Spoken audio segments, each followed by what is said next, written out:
नमस्कार, मी राजेंद्र हुंजे. बेधडकपणे तुमचं सगळ्यांचं स्वागत. आज आपण चर्चा करणार आहोत ती म्हणजे राष्ट्रवादी काँग्रेसनं आज जे राज्यव्यापी जेल भरो आंदोलन केलं या संदर्भात तीन महत्त्वाचे प्रश्न आपण चर्चेला घेतोय. त्यातला पहिला प्रश्न आपला असणार आहे की राष्ट्रवादी काँग्रेसचं राज्यव्यापी जेल भरो आंदोलन हे राजकीय आहे का?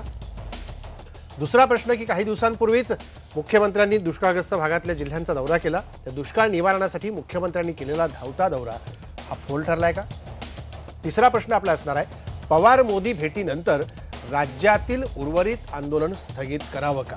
या तीन प्रश्नांना घेऊन आपण चर्चा करणार आहोत आजच्या बेधडकमध्ये. कारण आज राज्यभर राष्ट्रवादी काँग्रेसनं आंदोलन केलं. त्यापूर्वी राष्ट्रवादीचे नेते अध्यक्ष शरद पवार यांनी देखील या ठिकाणी जाऊन भेटी दिल्या होत्या, शेतकऱ्यांशी चर्चा केली होती आणि मध्यंतरीच्या काळात जपान दौऱ्यावर जाण्यापूर्वी मुख्यमंत्र्यांनी देखील या भागातल्या शेतकऱ्यांना जाऊन भेटीगाठी देऊन दुष्काळग्रस्त भागाची पाहणी केली होती. या चर्चेत आपल्यासोबत असणार आहेत थेट परळीवरून विधान परिषदेचे विरोधी पक्षनेते धनंजय मुंडे, राजू शेट्टी स्वाभिमानी शेतकरी संघटनेचे खासदार दिल्लीवरून आपल्यासोबत आहेत, भाजपचे प्रवक्ते केशव उपाध्याय आपल्यासोबत आहेत, मुंबईतून आपल्यासोबत येणार आहेत शिवसेनेच्या प्रवक्त्या डॉक्टर नीलम गोऱ्हे. या सगळ्यांसोबत या तीन प्रश्नांविषयी आपण चर्चा करणार आहोत. मला सुरुवात धनंजय मुंडे तुमच्यापासून करायची आहे की राष्ट्रवादीने जे आंदोलन आज राज्यव्यापी जेलभरोचं केलं, असं म्हटलं जातं की एकीकडं हे राजकीय आंदोलन आहे. नेते राज्यातले कार्यकर्ते रस्त्यावर जेलभरो आंदोलन करत होते आणि तिकडे शिष्टाई म्हणून शरद पवार नरेंद्र मोदींना भेटून राज्यातल्या दुष्काळी परिस्थितीची काय नेमकी समस्या आहे हे समजावून सांगत होते. याला राजकीय आंदोलन असं म्हटलं जातंय, काय म्हणणं आहे तुमचं? मुळामध्ये या आंदोलनाला आपण राजकीय म्हणणं अतिशय चुकीचं आहे. कारण हे आंदोलन कुठलीही समोर जवळपास निवडणूक नसताना राष्ट्रवादी काँग्रेस पक्षाने मराठवाड्यात 1 महिन्यापूर्वी पवारसाहेब दौऱ्यावर आलेले असताना निर्णय घेतलेला. 1 महिन्याचा वेळ राज्य सरकारला दुष्काळी भागातल्या शेतकऱ्यांना मदत करण्याच्या बाबतीत इथल्या निवारणासाठी संधीसुद्धा दिलेली. पण 1 महिन्यामध्ये राज्य सरकारकडून काहीही निर्णय झाला नसल्यामुळं आदरणीय पवारसाहेबांनी 14 ऑगस्टलाच त्या ठिकाणी निर्णय केला होता उस्मानाबादमध्ये शेतकऱ्यांच्या मोर्चात की 14 सप्टेंबरपर्यंत जर राज्य सरकारने निर्णय नाही घेतला तर आम्ही या ठिकाणी 14 सप्टेंबरला जेल भरो शेतकऱ्यांसहित शेतकऱ्यांच्या गुराढोरासहित करू. मग मला सांगा, मी आपल्याला प्रश्न विचारतो की आज आम्ही हे आंदोलन शेतकऱ्यांच्या बाजूने घेतलं, शेतकऱ्यांच्यासाठी घेतलं, आज शेतकरी अडचणीत आहे म्हणून घेतलं, तर याच्यात राजकीय काय हो? आज आम्ही विरोधी पक्षात आहोत. विरोधी पक्ष म्हणून आम्ही जर ही शेतकऱ्यांची भूमिका सरकारच्या समोर मांडत असू, कुठलीही निवडणूक कुठलंही मताचं राजकारण समोर नसताना, तर हे राजकीय आंदोलन नाही तर सामान्य शेतकऱ्यांची जी आज अडचण समोर आहे ती अडचण सुटावी आणि सरकार जागं व्हावं आणि मायबाप सरकारने काहीतरी शेतकऱ्यांच्या पदरात द्यावं, याच्या पलीकडे दुसरी कुठलीही भूमिका या आंदोलनाची नव्हती. आता या बाबतीमध्ये मराठवाड्याच्या एकूण दुष्काळाच्या परिस्थितीच्या पाहणीनंतर आदरणीय पवारसाहेबांनी राज्याच्या मुख्यमंत्र्यांना सुद्धा भेट घेऊन सांगितलं किंवा हे निवारणासाठी काही गोष्टी करणं आवश्यक आहे. राज्य सरकारने केल्या नाहीत. आज राज्यसभेचे ते खासदार आहेत, आमच्या पक्षाचे नेते आहेत, त्यांनी जर देशाच्या प्रधानमंत्र्यांना जाऊन भेट घेतली आणि मराठवाड्यातल्या दुष्काळ भागाची परिस्थिती त्यांना सांगितली तर याच्यात गैर काय? जर ही परिस्थिती त्यांच्यासमोर गेली तर राज्य आणि केंद्र सरकार मिळून जर आम्ही जी मागणी करतोय ती मागणी जर मान्य केली तर या बाबतीमध्ये कुठेतरी शेतकऱ्यांना दिलासा मिळेल आणि तोच दिलासा आम्हाला पाहिजे. आम्हाला याचाच मायलेज नको आहे. आज काही मताचं राजकारण नाही आहे. म्हणून ही भूमिका आपण सुद्धा माध्यमांनी सुद्धा एक घेतली पाहिजे की आज खरंच सांगतो, मराठवाड्यातला विदर्भातला शेतकरी जो दुष्काळी भागातला आहे तो भयंकर अडचणीत आहे. या मराठवाड्यात रोज 7 शेतकरी आत्महत्या करतायत. का करतायत? तर जर त्यांनी जे पिकवलंय त्याला भावच मिळत नसेल आणि जर आसमानी संकट आत्ता आला असेल तर त्या आसमानी संकटामध्ये कुठेतरी या शेतकऱ्याला सरकारचा आधार पाहिजे, तो मिळत नाही आणि तो मिळायचं पुढे कुठेतरी दिसत सुद्धा नाही. म्हणून शेतकरी आपलं जीवन संपवतोय, ते कुठेतरी थांबावं. सरकारने इतर गोष्टीसाठी जसा खर्च करतायत तसं शेतकऱ्यांच्या बाबतीतही कर्जमाफीचा निर्णय असेल, दुष्काळ जाहीर करण्याचा निर्णय असेल, शेतकऱ्यांच्या पोराच्या फीस माफीचा निर्णय असेल, वीज माफीचा निर्णय असेल, चारा छावण्याच्या बाबतीमध्ये उशिरा का होईना, ठीक आहे निर्णय केला, पण तो अंमलात कितीपर्यंत येतोय ह्या सगळ्या गोष्टीचा विषय समोर यायला नको. रब्बी ठीक आहे. पिकाचं आता जर समजा काही ठीक आहे धनंजय मुंडे, मी येतो. रब्बी पिकाच्या बाबतीत शेतकऱ्यांना मदत व्हावी. खरं आहे, शेतकऱ्यांना मदत व्हावी असं तुम्ही भूमिका मांडताय. राजू शेट्टी, तुम्हाला काय वाटतंय? हे राजकीय आंदोलन अजिबात नाही असं धनंजय मुंडे म्हणतायत. शेतकऱ्यांचा प्रश्न सुटावा आणि शेतकऱ्यांच्या समस्या सरकारपर्यंत जाव्यात म्हणून हे आंदोलन छेडलेलं होतं. धनंजय मुंडे साहेब आता नव्यानंच विरोधी पक्षनेते झाले आहेत. त्यांच्यामध्ये उत्साह आहे. त्यांचा आवेश बघितल्यानंतर तरुणपणाचे गोपीनाथ मुंडे साहेब आठवतात. परंतु मुंडे साहेब फक्त एकच आंदोलन करून चालणार नाही. राज्यामधल्या 8 जिल्हा मध्यवर्ती बँकांचं कर्ज वाटप थांबलेलं आहे. तुमच्या नेत्यांनी बँका खाऊन टाकलेल्या आहेत. त्याची चौकशी झाली पाहिजे. बँका बुडवणाऱ्यांना तुरुंगात टाकलं पाहिजे. त्यासाठी आंदोलन करणं गरजेचं आहे. अनेक साखर कारखाने मातीमोल किमतीनं विकले गेलेले आहेत. त्याची चौकशी झाली पाहिजे. सिंचन घोटाळा मोठ्या प्रमाणावर झालेला आहे. त्याची चौकशी झाली पाहिजे. कोळसा खरेदीमध्ये आणि MSMEच्या वेगवेगळ्या साहित्याच्या खरेदीमध्ये मोठा घोटाळा झाला आहे. त्यामुळं ग्राहकांना महाग दरामध्ये वीज खरेदी करावी लागते.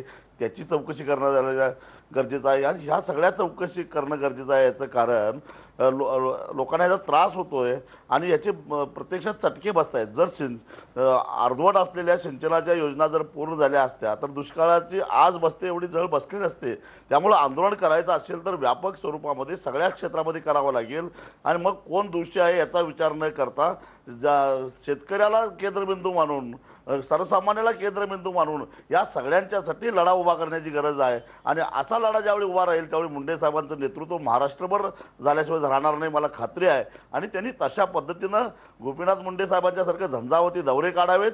या सगळ्या अपप्रवृत्तीच्या विरोधामध्ये रान उठवावं आणि एक नवा नेता महाराष्ट्राला मिळेल याची मला खात्री आहे. काय म्हणाल धनंजय मुंडे? राजेंद्रजी बोला.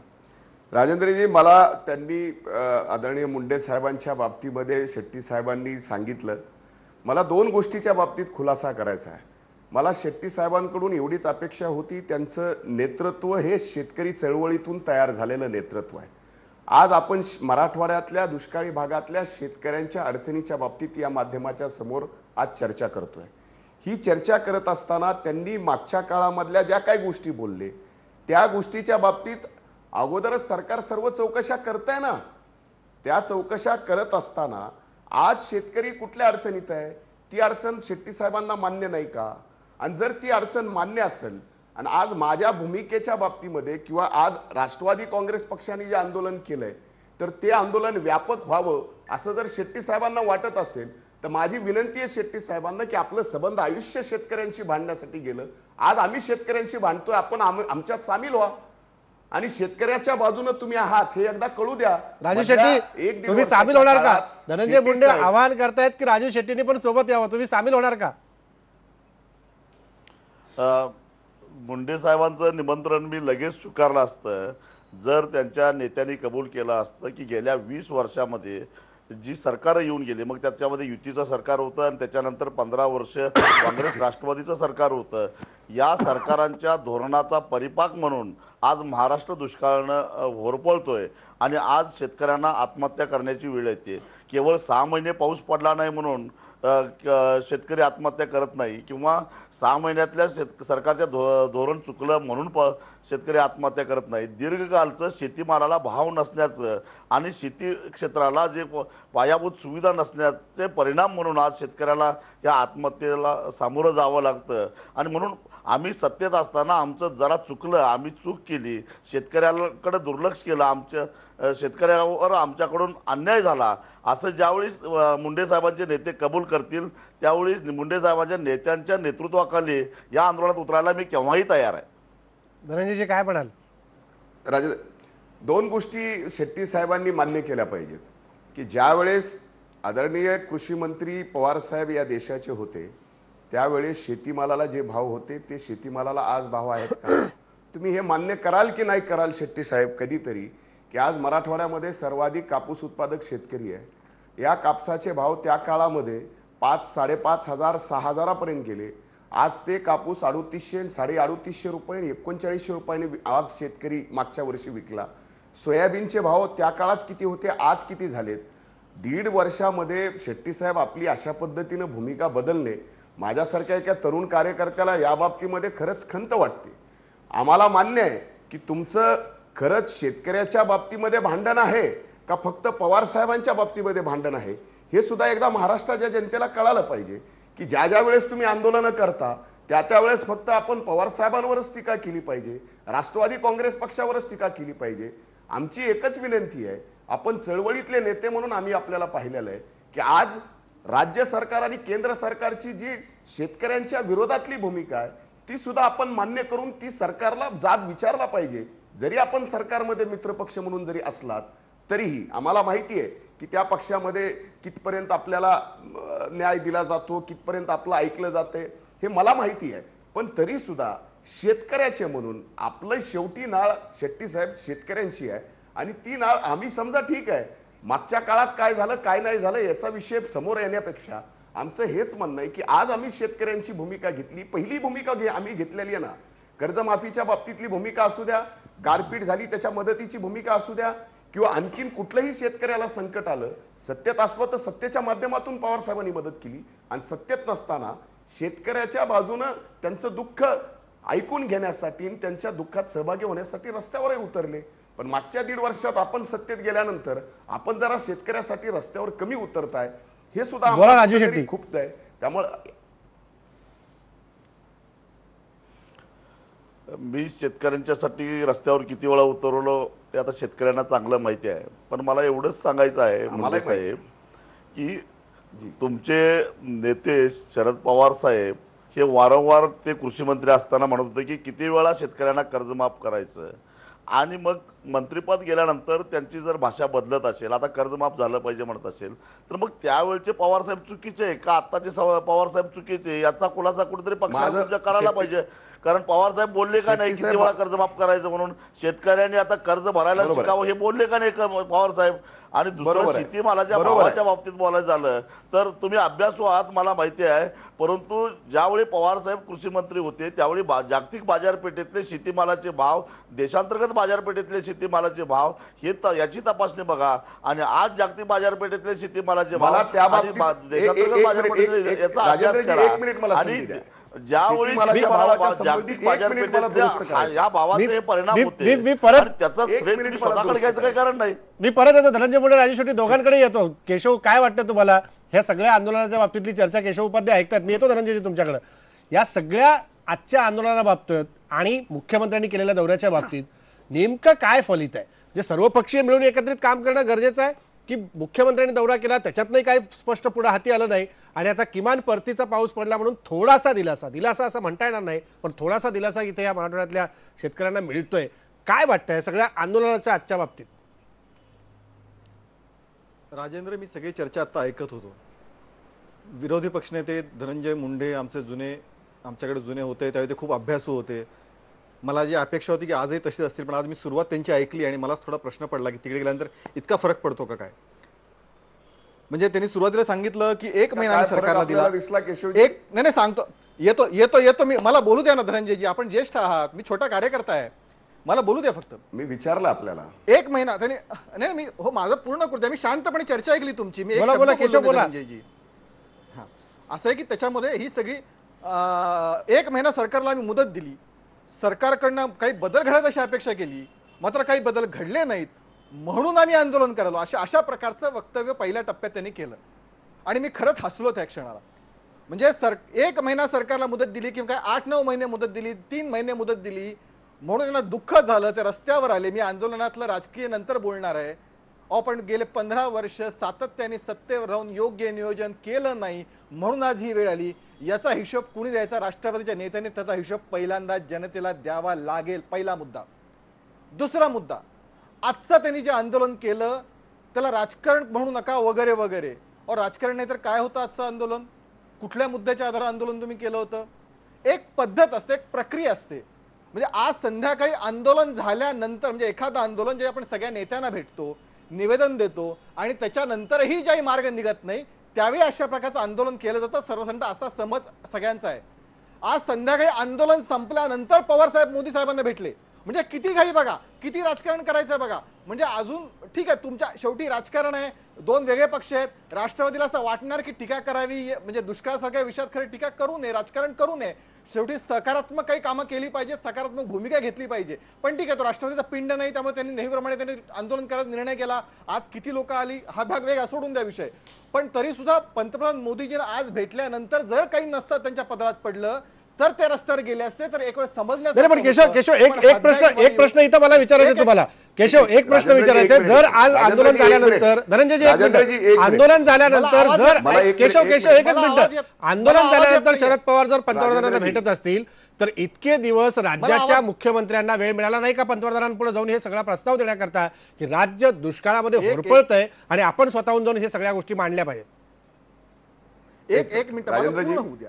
सगळ्यात पहिली गोष्ट, या राज्याचा मुख्यमंत्री हा सगळ्यात संवेदनशील मुख्यमंत्री आहे. गेल्या अनेक वर्षातला हा पहिला मुख्यमंत्री आहे की जो थेट शेतकऱ्याच्या बांधावर गेला, शेतकऱ्यांच्या दुःखाशी समजून घेतलं, त्या वेळच्या योजना जे दोन स्तरावर राजेंद्र उपाय करावे लागतील. हा दुष्काळ म्हणजे सरकारी म्हणजे हे का नाहीये, दुष्काळ हा नैसर्गिक आपत्ती आहे. दोन स्तर आपले नियोजन करावं लागेल, एक तात्कालिक उपाययोजना, एक दीर्घकालीन उपाययोजना. मराठवाड्याला 3 मुख्यमंत्री मिळाले, पण एकाही मुख्यमंत्र्यांनी दीर्घकालीन योजना किती विचार केला याचा विचार आज करण्याची गरज आहे. आज ती आम्ही करतोय. थोडा पाऊस पडला तर जलशिवारचं काय यश आहे गावागावात दिसतंय, पण ठीक आहे आज मी त्याच्यावर बोलणार नाही. दुसरा त्यातला मुद्दा, तात्कालिक जे उपाययोजना करायची आहेत ते त्यामध्ये सर्वसामान्यांना स्वस्त म्हणजे शेतकऱ्यांना स्वस्तामध्ये धान्य देणं, त्यांचं वीज बिल, त्यांच्या मुलाची फी माफ करणं, चारा छावण्या सुरू करणं, हे जे करणं आवश्यक आहे ते तात्कालिक उपाय या राज्य सरकारने केले. आपल्यासोबत निलमताई पण आहेत. केशव एक मिनिट, आपल्यासोबत निलमताई पण आहेत. निलमताई, काय म्हणाल की आजचा सगळा जो जेलभरो आंदोलन झालं राष्ट्रवादीचं, काही दिवसापूर्वी उद्धव ठाकरेंनी देखील जालना आणि औरंगाबाद जिल्ह्यातल्या शेतकऱ्यांशी बातचीत केली, चर्चा केली, पाहणी केली, भाजपचे नेते देखील गेले, राष्ट्रवादीचे अध्यक्ष शरद पवार देखील गेले. या सगळ्या दुष्काळाच्या परिस्थितीत आजच्या जेलभरो आंदोलनाबद्दल काय वाटतं? एक तर पहिली गोष्ट म्हणजे असं की ही केवळ राष्ट्रवादी काँग्रेसची स्वतःच्या अस्तित्वासाठी चाललेली धडपड आहे. म्हणजे मी सुसंस्कृत भाषेत बोलण्याचा नेहमीच प्रयत्न करत असते, तुम्हाला कल्पना आहे. मी आपली आभारी आहे की तुम्ही शिवसेनेला बोलावलेलं आहे, पण आता 9:25 झाली. कनेक्टिव्हिटीचा काहीतरी प्रश्न होता हे मला कल्पना आहे. पण धनंजय मुंडे आणि राजू शेट्टी दोघंही आमचे म्हणजे चांगले परिचित आहेत, स्नेही आहेत असंही म्हणता येईल. त्यांना तुम्ही किती शांतपणे बोलायला दिलं सांगा बरं. आणि राजेंद्र, तुम्ही म्हणजे तटस्थ आणि निरपेक्ष आहात, IBN लोकमत आणि तुम्ही स्वतः, अशी आमची खात्री आहे. तर 25व्या मिनिटाला आम्हाला बोलायला दिल्यावरती फक्त तुमचा प्रश्न आणि आमचं उत्तर असं सुप्रीम कोर्टासारखी नका बाबा चर्चा तुम्ही संयोजन करून. म्हणून माझं आपल्याला म्हणून मी 2 गोष्टी म्हणेन याच्यामध्ये की पहिलं म्हणजे हे आंदोलन केवळ त्यांच्या राजकीय अस्तित्वाची धडपड आहे हे आपण लक्षात घेतलं आणि आपल्या मार्फत प्रेक्षकांनी समजून घेतलं तर खरंच दिलासा वगैरे द्यायचा असता त्यांना तर त्यांनी काहीतरी डायरेक्टली मदत द्यायचा प्रयत्न केला असता. जिल्हा स्तरावरती शिष्टमंडळ नेऊन आधी दाखवून दिलं असतं की इथे इथे रोजगार हमी योजनेची मागणी आहे पण ती पूर्ण होत नाहीये. पाण्याच्या प्रश्नावरती तर सगळीकडे हाहाकार आहे, त्याच्यामध्ये सरकार सुद्धा किती काय करू शकेल. तर जलसिंचनाचं लॉंग टर्मचा जो संपूर्ण विषय होता त्याच्यामधून किती सिंचन किती टक्के झालंय याचं उत्तर खरं तर त्यांनी आढावा द्यायला पाहिजे होता. त्याच्यावरती 1% सिंचन झालंय का 15% झालंय का 20% झालंय याच्याच वरती कुठे एकमत होत नाही. त्याच्याच वरती संपूर्ण निवडणुकीमध्ये लोकांनी स्वतः अनुभव प्रत्येक ठिकाणी घेतलेला आहे. जलसिंचन, दुसरं मला आश्चर्य वाटतं खूप की रोजगार हमी योजनेसारखी योजना NREGS वरती सातत्याने केंद्रामधलं UPA सरकार स्वतःला श्रेय घेत होतं आणि महाराष्ट्रामधलं रोजगार हमी योजना हे योगदान महाराष्ट्र राज्यातल्या मजुरांच्या आणि श्रमिकांच्या चळवळीचे असं आपण मानतो. पण ह्या दोन्ही योजना पूर्णपणे खिळखिळा करण्याचं अपश्रेय, त्या खिळखिळा करण्याचं पूर्ण क्रेडिट कोणाला असेल तर राज्यामधल्या गेल्या 15 वर्षातल्या सरकारला आहे. अधिवेशनामागून अधिवेशनं गेली, प्रत्येक अधिवेशनात आम्ही म्हणत होतो की अरे कामं शेल्फवर दिसत आहेत. सोलापूर असेल, संभाजीनगर असेल, प्रत्येक जिल्ह्यात घोटाळे ज्या अधिकाऱ्यांचे झाले तेच अधिकारी तिथेच कुठेतरी त्यांना वर्ग करून घ्यायचं. खूप लांबलचक बोलायचं नाही, पण मला इथे असा महत्वाचा भाग वाटतो की लॉंग टर्म आणि शॉर्ट टर्म दीर्घ पल्ल्याच्या ज्या काही योजना करायला पाहिजे होत्या त्या किती केलेल्या आहेत आणि त्यातून किती दिलासा मिळतोय हे महाराष्ट्राच्या समोर आहे. दुसरा प्रश्न आहे, ज्या आत्महत्या होत आहेत शेतकऱ्यांच्या त्यांच्या दिलासासाठी आज आम्हाला असं वाटतं की प्रत्येकाला जे जे शक्य होईल त्यांनी त्या कुटुंबांना आपण एकटे नाही आहोत याचा दिलासा देण्याच्या दृष्टीने स्वतःच्या यंत्रणेचा उपयोग केला पाहिजे. त्याच्याऐवजी काय करतायत, कुठली याची बातमी आली संभाजीनगरची की कोण भाकरी नसल्यामुळे तो शेतकऱ्यांनी चोरी केली, मग त्याचीच बातमी सारखी व्हॉट्सअपवर पाठवायची, शेवटी ती घटना खोटी निघाली. माझं म्हणणं असं आहे की आम्ही केवळ पक्षाचा प्रचार करत नाही आहोत, पण जे आत्महत्याग्रस्त शेतकरी आहेत त्या प्रत्येक कुटुंबांपर्यंत पक्षीय राजकारणाच्या पलीकडे जाऊन सर्वांनी मिळून पोहोचण्यासाठी काही प्रयत्न करणं. अगदी खरं आहे. तुम्ही असं म्हणालात की पक्षीय राजकारणाच्या पलीकडे जाऊन सगळ्यांनी पोहोचण्याची गरज आहे. काय म्हणाल धनंजय मुंडे, निलमताईंनी जे मुद्दे उपस्थित केले त्याबद्दल? मी आत्ता मला थोडासा राजेंद्रजी वेळ द्या, कारण केशव उपाध्याय यांनी मी त्यांचा जुना सहकारी याच्या बाबतीत आठवण करून दिली, त्यांच्या इथे आठवणीत राहिलं आणि मलाही आठवण करून दिली, त्याच्यामुळे तो मुद्दाही मला या ठिकाणी बोलला पाहिजे. ज्या 15 वर्षाच्या आमच्या राष्ट्रवादी काँग्रेस आणि काँग्रेसच्या सत्तेच्या काळातल्या बाबतीत त्यांनी काही गोष्टी समोर आणल्या, त्या 15 वर्षात भारतीय जनता पार्टी सुद्धा आंदोलन करत होतं केशवजी, हे आपण विसरू नका. आणि ते आंदोलन करत असताना त्यावेळेस त्या आंदोलनाला त्यावेळेसच्या सत्ताधाऱ्यांनी हे म्हणलं नाही की तुम्ही ते आंदोलन का करताय. त्यावेळेस तुम्ही कर्जमाफीची भूमिका घेतली, तर ती कर्जमाफीची तुम्ही विरोधी पक्षात आहात म्हणून तुम्ही घेतलेली भूमिका ती योग्य आहे, आणि आज आम्ही विरोधी पक्षात आहोत आणि आज आम्ही कर्जमाफीची भूमिका घेतली म्हणून ती अयोग्य आहे, हे चुकीचं आहे. दुसरी गोष्ट, तुम्ही सन्माननीय मुख्यमंत्र्यांना किती संवेदनशील आहात या बाबतीत सांगितलं, तर सन्माननीय मुख्यमंत्री किती संवेदनशील आहेत. केशवजी, आपल्याला उदाहरण देतो, विदर्भातल्या एका शेतकऱ्यांनी राज्याच्या मुख्यमंत्र्याला, मी तुमचा फॅन आहे, मी तुमच्यावर अपार प्रेम करतो, पण या मधल्या काळामध्ये या सरकारच्या चुकीच्या धोरणामुळे मला आत्महत्या करावं लागतीये, फक्त एवढंच करा, मी मेल्यानंतर माझ्या घरी भेट द्या. राज्याच्या मुख्यमंत्र्यांनी घरी त्यांच्या भेट नाही दिली. ही संवेदना आहे शेतकऱ्याच्या बाबतीत तुमच्या राज्याच्या मुख्यमंत्र्यांची. तिसरी महत्वाची गोष्ट, तुम्हाला ज्या चौकशा करायच्या, अरे सरकार तुमचं आहे ना. केशवजी, मला एक गोष्ट कळाली नाही, तुम्ही भाजपचे प्रवक्ते म्हणून बोलताय का सरकारच्या बाबतीत प्रवक्ते म्हणून बोलताय, हे मलाही कळालं नाही. राजेंद्रजी, आपण पण मला हे समजून सांगावं, सरकार तुमचं आहे, तुम्ही सगळ्या गोष्टी करतायत ना.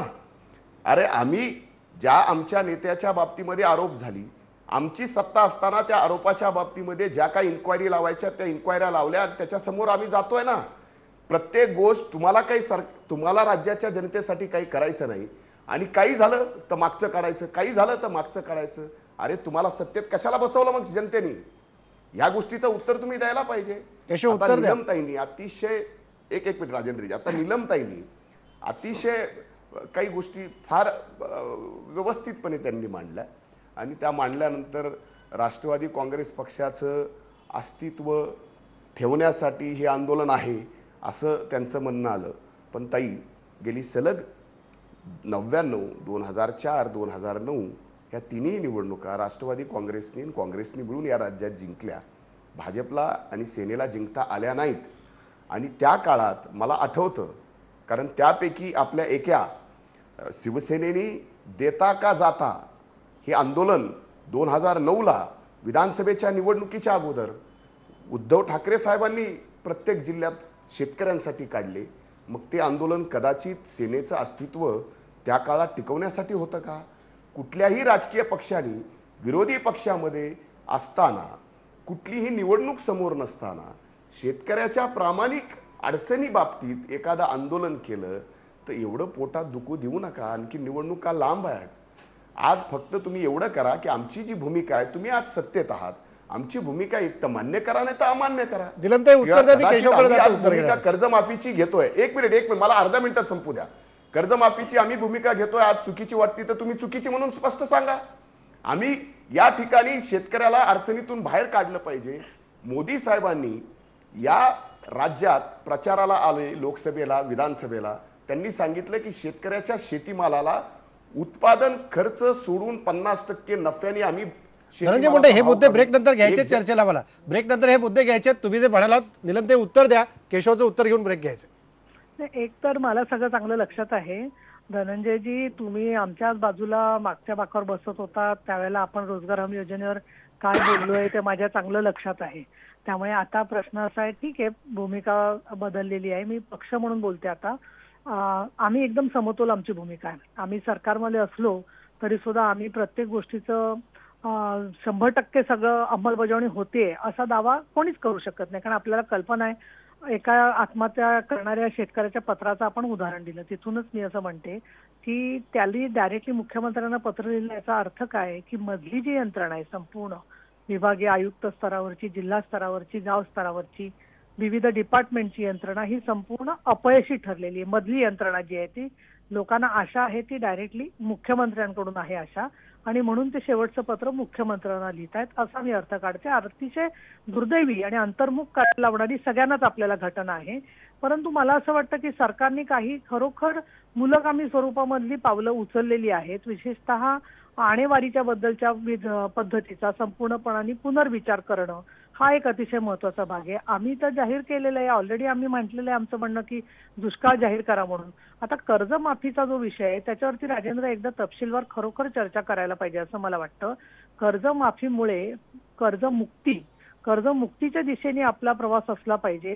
कायमच्या कर्जाच्या बोजातून या शेतकऱ्याला कसं दूर करता येईल या दृष्टीने पक्षप्रमुख उद्धवजी ठाकरे यांनी आम्ही एका याच्यामध्ये म्हणजे 2008ला त्यावेळेस काळामध्ये देता का जाता अशा पद्धतीचं आंदोलन घेतलेलं होतं.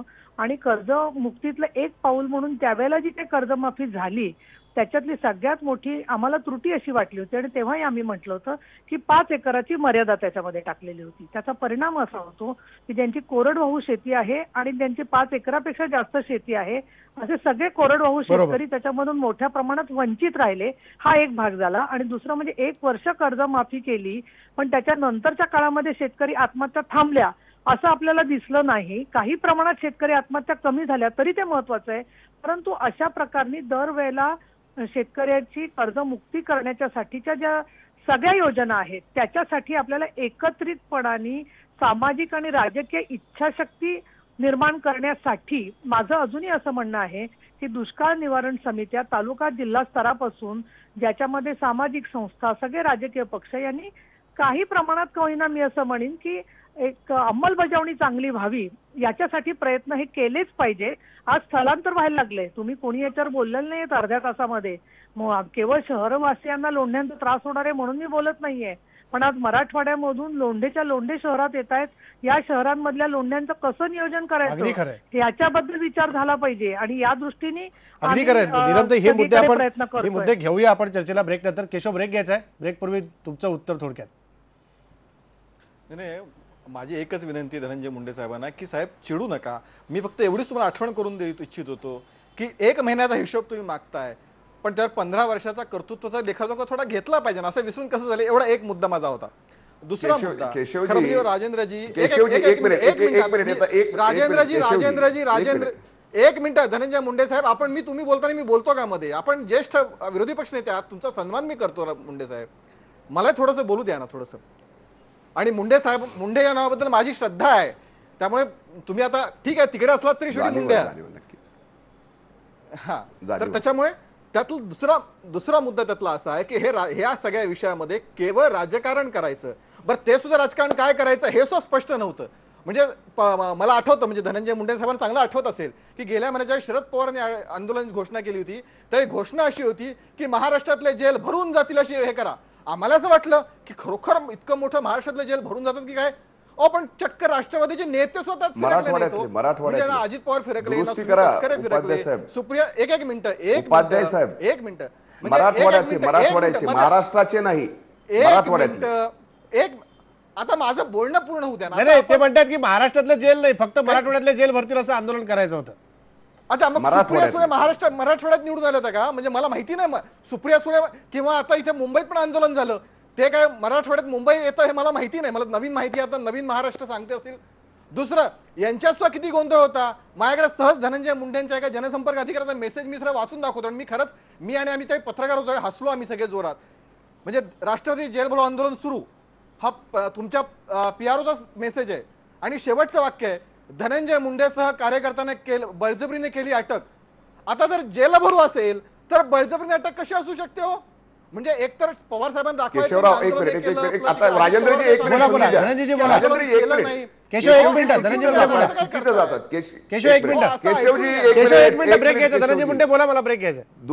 दुरुस्त तुम्हाला मुंडे नावावर श्रद्धा आहे म्हणून तुमच्या एकूण बोलण्याच्या बाबतीत जी काही चूक होते त्याच्या दुरुस्ती करतोय. अतिशय शांतपणाने करतोय. तुम्ही उपाध्याय असून सुद्धा एवढं चिडताय, एवढं चिडू नका. मी चिडत नाही, मी कुठलंही जेल भरो आंदोलन हे काहीतरी केल्याशिवाय आम्हाला जेलमध्ये पोलीस टाकणार कशी? आम्ही रस्ता रोखला, त्यावेळेस रस्ता रोखल्यानंतर काही तास, काही आणखीन 2 तास त्याच्यानंतर पोलिसांना तो रस्ता रिकामा करावा लागेल. तो सार्वजनिक रस्ता आहे. आम्ही जर उद्या म्हणलो पोलीस स्टेशनला चला आणि आम्हाला जेलमध्ये अटक करा, असं आंदोलन होत नाही. उपाध्याय साहेब, पूर्वीचे आंदोलन भाजपचे आपण जेल भरोचे पहा. आपल्याला कदाचित आंदोलनाचे आपण भाग जरी नसलात तरी बॅक ऑफिसमध्ये तुम्ही त्या आंदोलनामध्ये होतात. जेल भरोचं आंदोलन हे कुठल्या ना कुठल्या माध्यमातून कायदा हातात घेतल्यानंतर पोलीस अटक करते आणि पोलीस अटक केल्यानंतर आम्ही शेतकऱ्यांच्या सहित, शेतकऱ्यांच्या गोरासहित आम्ही जेलमध्ये गेलो. पोलिसांनी आम्हाला अटक केली. हा जेल भरोचा अर्थ होतो. असा वेगळा काहीतरी अर्थ लावून नवीन आणखीन काहीतरी आंदोलन पण ते करायचेच असले तर पुढच्या 5 वर्षानंतर तुम्हाला ती संधी मिळेल जर आपण जास्त काही अडचण नाही. अधिक जेलभरो आंदोलन वाढवायचं नाहीये. जेलभरो आंदोलनाच्या स्थगिती देऊन आपण ब्रेक घेऊ आणि ब्रेक नंतर याच्यातल्या वेगळ्या मुद्द्यांवरती चर्चा करू. मुख्यमंत्र्यांनी केलेला दौरा असेल किंवा पवार मोदींची भेट असेल याबद्दल बोलू ब्रेक नंतर.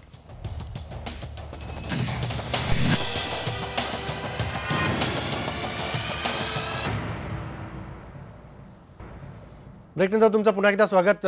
मला चर्चेला या सुरुवात सेगमेंटची राजू शेट्टी तुमच्यापासून करायची आहे की मुख्यमंत्र्यांनी जपानला जाण्याआधी जो दौरा केला दुष्काळग्रस्त भागातल्या मराठवाड्यातल्या काही जिल्ह्यांचा, हा सगळा एकूणच दौरा पाहिला तर एक औपचारिकता होती अशी टीका होते. या दौऱ्यातनं नेमकं साध्य काय झालं? हा दौरा फोल गेला अशीही टीका होते. शेतकरी नेते म्हणून तुम्हाला काय वाटतंय की सरकारमध्ये असून आता तुम्हाला बोलता येत नाही आणि आपल्याला जे हवंय ते मिळत नाही म्हणून काही सांगता येत नाही, अशी काही परिस्थिती तुमची झाली आहे का? आणि आमच्या भूमिकेबद्दल ज्याला पाहिजे तसा अर्थ काढावा, त्याला आमचा आक्षेप असायचं काही कारण नाही. परंतु आमच्यावर काही फरक पडत नाही. ज्यावेळी सरकार चुकतं त्यावेळी चुकतंय म्हणून सांगतो. केंद्र सरकारनं भूमी अधिग्रहण कायदा शेतकऱ्यांच्यावर लादण्याचा प्रयत्न केला, त्याला आम्ही कडाडून विरोध केला, परिणामाची चिंता केली नाही. ज्यावेळी सरकार चुकतंय त्यावेळी त्याला चुकतंय म्हणून सांगतो. पण केवळ विरोधासाठी विरोध करण्याच्या भानगडीत आम्ही कधी पडत नाही. आणि आता सुद्धा मुख्यमंत्र्यांनी दौरा केला, ठीक आहे, दौरा केला, पण त्याची फलनिष्पत्ती काय? कारण मुख्यमंत्र्यांच्या दौऱ्यानंतर 1-2 आत्महत्या अशा झाल्या की सर्वसामान्य माणूस अंतर्मुख व्हावा अशा प्रकारच्या चिठ्ठ्या लिहून आत्महत्या झाल्या. याचा अर्थ शेतकऱ्यांच्या मनामध्ये सरकारबद्दल एक विश्वास निर्माण करण्यामध्ये कुठेतरी आम्ही कमी पडतोय, सरकार कमी पडतंय असा याचा स्पष्ट अर्थ आहे. मी सरकारबद्दलच बोलत नाही तर मी वेळोवेळी बोलून दाखवलंय की ज्या अर्थी शेतकरी आत्महत्या करतायत याचा अर्थ सरकारच्या बरोबरच समाज, विरोधी पक्षनेते आणि त्याचबरोबर आमच्यासारख्या चळवळीतल्या नेत्यांच्यावरचा सुद्धा कुठेतरी विश्वास कमी झाला आहे किंवा आम्ही सुद्धा अंतर्मुख व्हायला पाहिजे की आपण सगळे मागं असताना सुद्धा शेतकरी या सगळ्या व्यवस्थेवर अविश्वास दाखवतात आणि आत्महत्या करतात. याचा अर्थ सगळ्यांनीच अंतर्मुख झालं पाहिजे की आम्ही शेतकऱ्यांच्या मनामध्ये विश्वास निर्माण करायला कुठेतरी कमी पडलेलो आहोत आणि याचा विचार गांभीर्याने करणं गरजेचं आहे असं मला वाटतं. धनंजय मुंडे काय म्हणाल की शेतकऱ्यांमध्ये विश्वास निर्माण करण्यामध्ये सगळ्याच पक्षांनी भूमिका घेतली पाहिजे? ही खरी गोष्ट आहे की या एकंदर परिस्थितीमध्ये आज राज्य सरकार आल्यानंतर या 9 महिन्याच्या काळात जेवढ्या मोठ्या प्रमाणात आत्महत्या झाल्या, आत्महत्या पूर्वीही झाल्या, आत्ताही झाल्या, त्या कुणाच्याही काळात शेतकऱ्यांनी आत्महत्या करावी हे या मताचा मी नाही आहे. कुठंतरी ही भूमिका आज आपल्या माध्यमाच्या मधून मी सांगतो की जसं यापूर्वी काही गोष्टी गाव पातळीवर तंटामुक्तीच्या बाबतीत निर्णय झाले, आणखीन कुठल्या बाबतीतले निर्णय झाले, तर आत्महत्या मुक्त गाव अशा पद्धतीची भूमिका सुद्धा राज्य सरकारला घ्यावी लागेल. एक माझं आजच्या चर्चेच्या निमित्तानं सजेशन आहे, मी माझ्या पक्षाला सुद्धा या बाबतीमध्ये बोलणार आहे आणि तिथं सर्वांनीच एकत्र येऊन या बाबतीमध्ये विषय केला पाहिजे. पण मला एक गोष्ट जी आपण मूळ म्हणलात की राज्याच्या मुख्यमंत्र्यांनी मराठवाड्याचा दौरा केला आणि दौरा केल्यानंतर आम्हाला जे वाटलं होतं की राज्याचे मुख्यमंत्री जपानला जायच्या अगोदर काही निर्णय घेतील, तर ते निर्णय काय होता? आम्हाला अपेक्षित एवढंच होतं की मागच्या वर्षीपेक्षा यावेळेस पर्जन्यमान मराठवाड्यामध्ये कमी झालंय, पावसाने 1.5 महिना उघाड दिलाय आणि जवळजवळ 5%, 6%, 7% साठा पाण्याचा मराठवाड्यामध्ये शिल्लक आहे. प्यायच्या पाण्याची, जनावरांच्या चाऱ्याची एकंदर परिस्थिती फार गंभीर झाली आहे. अशा परिस्थितीमध्ये कुठंतरी 14 ऑगस्ट 2014ला आम्ही सत्तेत असताना राज्य सरकारने 133+15 म्हणजे जवळजवळ 150 तालुके दुष्काळ सदृश म्हणून त्यावेळेस जाहीर केले होते. त्याच्यापेक्षा आज गंभीर परिस्थिती आहे. कुठेतरी सप्टेंबर महिन्याची 14 तारीख आल्यानंतर सुद्धा गंभीर परिस्थितीमध्ये राज्य सरकार दुष्काळ सदृश नाही पण कमीत कमी दुष्काळ म्हणून तरी जाहीर करावं. दुष्काळ सदृश तर आता नकोच, कारण त्याच्यापेक्षा कमी पर्जन्यमान झालं ही आमची प्रामाणिक आणि स्वाभाविक अपेक्षा होती, ती पूर्ण नाही झाली. म्हणून वरचेवर दौरा झाला हा आरोप आम्ही विरोधी पक्ष म्हणून करतोय. याच्यात चुकीचं काय आहे? आणि आम्हाला असं वाटतं की कुठंतरी शेतकऱ्यांना सर्वांनीच विश्वास द्यावा आणि सर्वजण विश्वास देत असताना हे सुद्धा लक्षात घेतलं पाहिजे की विरोधी पक्ष म्हणून आम्ही जर शेतकऱ्यांची बाजू घेऊन आंदोलन केलं तर त्याच्यात कुठंतरी राजकारण आहे आणि सत्तेत येऊन त्याच शेतकऱ्यांनी तुम्हाला सत्तेवर बसवलं पण मतदान घेतल्यानंतर सत्तेत आल्यानंतर त्याच शेतकऱ्यांना आपण विसरायचं हेही जमणार नाही. कुठंतरी आमची विनंती आहे की आपल्या माध्यमातून आज आम्ही आंदोलन केलं. आंदोलन केल्यानंतर 2,75,000 शेतकऱ्यांनी स्वतःला जेल भरोमध्ये अटक करून घेतली. 106 ठिकाणी मराठवाड्यात हे आंदोलन झालं. या मराठवाड्यात पहिल्यांदा केशवजी आपण आंदोलन किती यशस्वी झालं काय झालं माझी आपल्याला विनंती आहे की आपण जालना, परभणी, नांदेड, हिंगोली, उस्मानाबाद, बीड, लातूर, औरंगाबाद या सर्व जिल्ह्याच्या एसपींना विचारा की पहिल्यांदा पोलीस स्टेशनला नाही तर काही हॉल, काही शाळा या शेतकऱ्यांना अटक करण्यासाठी जेल म्हणून करावं लागले. हे पहिल्यांदा या मराठवाड्यात झालंय. याची तीव्रता लक्षात घ्या. आम्हाला तुमच्यावर आरोप नाही करायचे. तुम्ही जर आमच्या मागण्या म्हणजे शेतकऱ्यांच्या मागण्या जर मान्य केल्या तर आम्हाला या राजकारणात पडायचं नाही. आणि पहिल्या दिवसापासून आमचे नेते हेच सांगतायत की या दुष्काळाच्या परिस्थितीवर आम्हाला राजकारण करायचं नाही, आम्ही करू इच्छित नाहीत. आणि 1 महिन्याचा वेळ दिला म्हणजे या निवारणासाठी 1 महिन्याचा वेळ भरपूर झाला. तो 1 दिवसात निर्णय घ्यायचा असतो. 1 दिवसात निर्णय नाही होऊ शकला. केशव सरकार जर योग्य निर्णय घ्यायला लागला तर यांना राजकारण करायला लागणार नाही हे स्पष्ट म्हणतात. ते तुम्ही संधी कशाला देताय राजकारण करायची?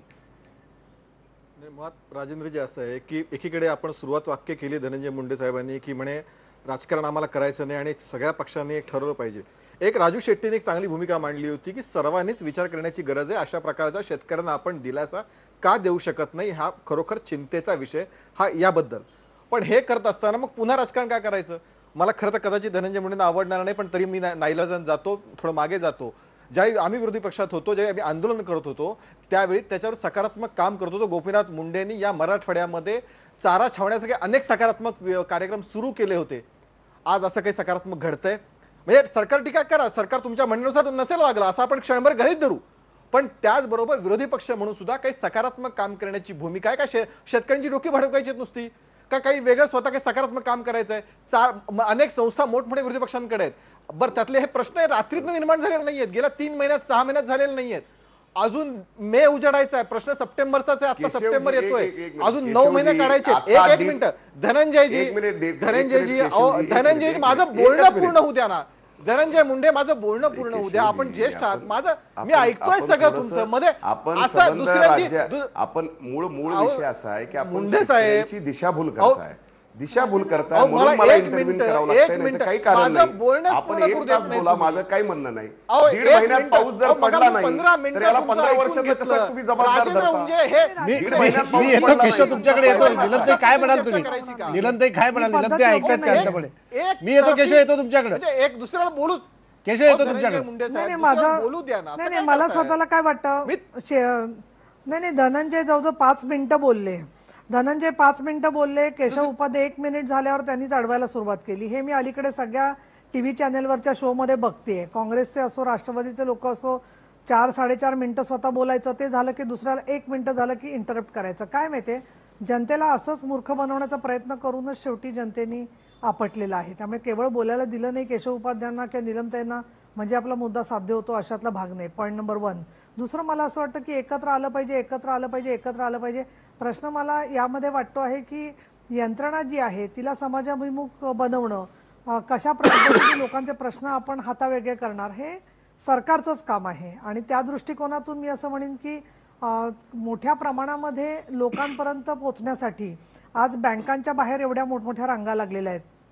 बँकांची जनसुनवाई सरकारनेच ठेवावी ना, की लोकांच्या बँकांबद्दलच्या ज्या तक्रारी आहेत त्याचं निराकरण करण्यासाठी सरकारने हस्तक्षेप करायलाच पाहिजे असं आमचं मत आहे. दुसरं शिवसेनेची जी भूमिका आहे त्याच्यामध्ये चारा छावण्यांबद्दल, चारा छावणी नको तर चारा दावणीला आणि बँकांमध्ये डायरेक्टली शेतकऱ्यांचे पैसे जे म्हणतायत की आम्ही चारा विकत घेतो आणि लोकांना देतो, ती काय मागणी चुकीची नाही आहे. त्याच्याबद्दल सरकारने जरूर पुनर्विचार केला पाहिजे असं मला वाटतं. आणि तिसरा सगळ्यात महत्त्वाचा भाग असा आहे की या सगळ्या परिस्थितीमध्ये लोकांनी जायचं कोणाकडे? शेवटी असं आहे की धान्य मिळतंय, एक झालंय की रेशन कार्डावरती धान्य मिळतं आहे, ते पुरेसं नाहीये, ही वस्तुस्थिती आहे. त्या विद्यार्थ्यांची फी माफ झाली आहे, पण हॉस्टेलला जे विद्यार्थी राहत आहेत त्यांच्या जेवणाखाण्याच्यासाठी व्यवस्था झाली पाहिजे. त्यामुळे जिथे जिथे आपल्याला त्रुटी दिसत आहेत, जिथे कमी तिथे आम्ही, या भूमिकेतून शिवसेनेने काम करायचं ही आमची भूमिका आहे. दुसरं, आज मगापासून चर्चा होत होती की अजित पवार आणि तटकरे का नव्हते. मला त्याच्यात साधं जे राजकारण दिसतंय ना की धनंजय मुंडेंना लिडरशिप द्यायची आहे शरदराव पवारांना, आणि त्यामध्ये हे दिग्गज नेते आले की स्वाभाविकपणेच विरोधी पक्षनेता साईडलाईन होतो. हे आम्हाला सभागृहात पण माहिती आहे. याचा अर्थ काय अनादर कुणाचा काय करायचा का नाही त्यांचा प्रश्न आहे, पण धनंजय मुंडेंसातले त्यात विरोधी पक्षनेता म्हणून दमछाक न होता काम करू शकतील असं त्यांच्या पक्षश्रेष्ठींना वाटतंय. हे सरळ स्पष्ट आहे. आणि ज्या नेत्यांची क्रेडिबिलिटी गेल्यासारखी दिसते त्यांना परत मराठवाड्यात पाठवून काय करणार होते शरद पवार, म्हणून ते मुंडेंना पुढे करतायत. ही त्याच्यातली वस्तुस्थिती आहे. धनंजयराव अजून दुसरा कोणतरी त्यांना हातात सापडत नाही तो तुम्हाला मराठवाड्यासाठी धनंजय मुंडे विश्वासार्ह नेता आहे म्हणून सल्ला आहे. आणि तुम्हाला असं सुचवायचं धनंजय मुंडे विश्वासार्ह नेते म्हणून मराठवाड्यात राष्ट्रवादीला परिचय आहे लोकांना. सुनील तटकरे आणि नाही राजेंद्र, डिस्टॉर्ट करू नका. अजित पवारांची क्रेडिबिलिटी गेलेली आहे, विश्वासार्हता. त्यांनी जी काही वक्तव्य केली होती पाणी टंचाईवरून ती ऐकल्यानंतर गावागावातला मुलगा ते बोलला की काय म्हणतो हे आपल्याला माहित नाहीये का? ठीक आहे, 4 राष्ट्रवादीचे लोक त्यांना सन्मान देण्यासाठी येतात, अजित पवारांना जे ओळखतात ते, पण जनमानसामध्ये काय प्रतिमा आहे राष्ट्रवादीच्या नेत्यांची हे त्यांचे नेते ओळखत नाहीयेत का? काय तोंडाने या लोकांना परत गावामध्ये पाणी टंचाईवर बोलावर पाठवणार आहेत? आणि त्याच्यामुळे त्यांनी सुप्रिया सुळे, धनंजय मुंडे यांना पुढे केले. याचा अर्थ फार त्यांची विश्वासार्हता अशी नाहीये. दुसरं, मला तर पुढे असं वाटतं सगळ्यांची अडचण मोठी आहे ती म्हणजे शिवसेना. कारण तुमचा एक शब्द काय आहे की आंदोलन बंद करावं का? निश्चितपणाने काही राष्ट्रवादीच्या लोकांना वाटतं आंदोलन बंद करावं. आम्ही सभागृहात वाक्य ऐकलेली आहेत, यांना कशाला बरोबर घेतलंय, म्हणजे शिवसेनेला आम्ही बरोबर यायला तयार होते, अनेक वेळा सभागृहात झाले. त्यामुळे जोपर्यंत शिवसेना तिथे आहे सरकारमध्ये तोपर्यंत आंदोलनं चालूच ठेवायला लागणार आहेत. त्याच्यामुळे अशी करणं, फक्त माझं म्हणणं जनतेला एवढा त्रास देऊ नका. शेतकरी आत्महत्यासारख्या गंभीर विषयामध्ये आम्ही परत परत सांगतो आहे की एकत्रित होऊन काम करत असताना दुष्काळग्रस्तांचे लोंढे आज जेव्हा शहराकडे येत आहेत त्याच्यामध्ये किती त्यांचे हाल अपेष्टा होणार आहेत. शहरांच्या तर आमच्या महानगरपालिकांनी विचार सुद्धा केलेले दिसत नाही याच्यावरती. सन्माननीय मुख्यमंत्र्यांना मी स्वतः आता उद्या निवेदन देणार आहे याच्यावर की महानगरपालिकांना असेसमेंट करायला सांगा की दुष्काळग्रस्त किती येणार आहेत आणि त्यांना शहरात सामावून घेतलं आपण नाही तरी ते काय करणार आणि सामावून घ्यायचं म्हणजे काय करणार आहोत, असे इतके गंभीर प्रश्न असताना मला असं वाटतं की या ज्या सगळ्या आहेत ना गोष्टी की आज आंदोलन केलं, मग ते गणपतीच्या आधी 2 दिवस केलं, त्याच्यानंतर परत आम्ही 1 महिना दिला, यामधून लोकांना आगीतून फुफाट्यात जाण्यापलीकडे दुसरं काही होणार नाहीये. आणि म्हणून त्याच्या पलीकडे जाऊन मानवता म्हणून भूमिका घ्या. निवडणुकीला अजून 4 वर्ष आहेत आणि मध्यावधी किती अशोक चव्हाण बोलले तरी मध्यावधी काय होणार नाहीये. आणि त्याच्यामुळे जे काय करायचं ना खऱ्या अर्थाने आंदोलन, लुटूपुटूचं नव्हे, ते एक निवडणुकीच्या आधी 1-2 वर्ष असताना करा, म्हणजे तुमची दमछाक होणार नाही. मी आमच्या अनुभवावरून तुम्हाला सांगते. ठीक आहे, दमछाक होणार नाही असा सल्ला देतात निलंबकर धनंजय मुंडे की तुम्ही तो मांडला पाहिजे असं त्यांचं म्हणणं आहे. बोला थोडक्यात एकदम, मला केशव उपाध्यायकडे जायचं. मला राजेंद्रजी, निलंबताईंनी काही गोष्टी बोलल्या, त्यात पहिल्यांदा त्या म्हणल्या की तटकरे साहेब आणि अजितदादा हे आंदोलनात नव्हते. आणि आता तटकरे साहेब राज्याचे अध्यक्ष आहेत, विधिमंडळाच्या आमच्या पक्षाचे नेते दादा आहेत. आता या दोघांनी मुंबईत थांबून हे सगळं आंदोलन कंट्रोल केलं. अरे आमच्यासारख्या कार्यकर्त्यांनी शेतकऱ्यांना एकत्रित येऊन 2,75,000 शेतकऱ्यांनी जेलभरो आंदोलन केलं. हे भरपूर आहे ना. ते उतरल्यानंतर आणखीन काय काय होईल. आणि कुणी शिवसेनेची धसकी घ्यायची कारण नाही. कोण कोण फक्त एवढंच आहे, फक्त सगळे धसकी घेत आहेत राष्ट्रवादी काँग्रेसची, तटकरे साहेबांची, दादांची, आमच्या सगळ्यांची. मुळात हे राजकारण आणू नका, हा प्रसंग नाही. ज्या ज्या वेळेस तुम्हाला बोलायचं आहे त्या त्यावेळेस तुम्ही आमच्या नेतृत्वाच्या विरोधात बोललात आणि आमचं नेतृत्व त्या सगळ्यातून बाहेर पडायला समर्थ आहे. आम्ही कार्यकर्ते पण त्यात समर्थ आहोत. एकच मुद्दा आहे की शिवसेनेची भीती आम्हाला काहीच नाहीये. शिवसेनेची भीती ज्याला वाटती त्यांच्यासोबत शिवसेना सत्तेत आहे. आम्हाला भीती असायचं काय कारण आहे? आम्ही कशामुळे भीती पाळा? ताई, माझी हात जोडून आपल्याला एवढीच विनंती आहे, खरंच शिवसेनेला जर शेतकऱ्यांच्या बाबतीत तळमळ असेल तर आपण सत्तेत आहात, सत्तेचे वारदे वाटेकरी आहात, अर्धे पाव जे काय असेल ते तुम्ही कर्जमाफी नाही मुक्ती करा, आम्ही तुमचं अभिनंदन करू ना. आम्ही क्रेडिट राष्ट्रवादी पक्ष म्हणून घेणार नाही. मी जबाबदारीपूर्वक बोलतो. मी विधान परिषदेचा विरोधी पक्षनेता म्हणून बोलतो. आम्ही नाही क्रेडिट घेणार, आम्ही शिवसेनेला देऊ. तुम्ही घेणार का कर्जमुक्ती? तुम्ही घेणार का सगळ्या मराठवाड्याच्या दुष्काळाच्या बाबतीमध्ये काही सरकारने जे निर्णय करायचे आणि तुम्ही मागण्या केल्या? हो, आत्ता आम्ही मागण्या केल्या त्या वेगळ्या, पण त्याच्यानंतर ऍडिशनल मागण्या सुद्धा शिवसेनेच्या नेत्या म्हणून नीलमताईंनी आता माध्यमाच्या समोर केल्या. त्या मागण्या तुम्ही करून घेणार आहात का सरकारकडून? ठीक आहे, आपण केशव उपाध्याय त्याची उत्तर विचारूया. केशव उपाध्याय उत्तर द्या, परत शेवटी तुमच्याकडनं त्याची उत्तर घेऊन कार्यक्रम संपवायचा. एक सगळ्यात महत्त्व लक्षात घेतलं पाहिजे, या राज्यातला शेतकरी मरता कामा नये, त्यांनी आत्महत्या करता कामा नये. ही सगळ्यांची जशी आपली भावना आहे त्या भावनेला अनुसरून प्रामाणिक केवळ खोटं 70-80 हजार कोटी खर्च करायचे, इतर म्हणजे इतर राज्यांपेक्षा आपला शेती विकास दर कमी आहे, अशी परिस्थिती या राज्यावर येता कामा नये आगामी काळात. याची जबाबदारी आणि त्यासाठी 2 स्तरावर प्रयत्न करावे लागतील. आणि जे धनंजय मुंडे आता सांगितले ते तात्कालिक सगळे उपाय ऑलरेडी सुरू आहेत.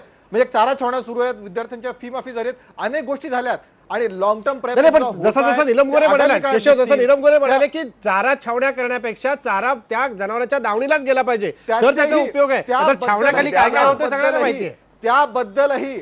त्याबद्दलही सरकार संवेदनशील आहे. त्याबद्दलही लवकरच त्याचे निर्णय, म्हणजे नीलमताई सरकारमध्ये लवकरच आम्ही बसून निर्णय करू. त्याबद्दल तो विषय जिथे मुद्दाच उपस्थित होत नाही, पण शेतकऱ्याला दिलासा देण्याचं काम हे सरकार करतंय. एवढं राजकारण फक्त अशा पद्धतीने उगाच डोकी फडकण्याचं काम करू नका. आपला पक्ष सांभाळण्यासाठी विस्फोट इतरांचा करू नका, एवढीच माझी विनंती या निमित्ताने विरोधी पक्षनेत्यांना आहे. राजू शेट्टी, काय म्हणाल? 30 सेकंद शेवटचे. सरकारने तात्काळ काय पावलं उचलली पाहिजेत? आंदोलन नको, चर्चा नको, निर्णय काय पाहिजे?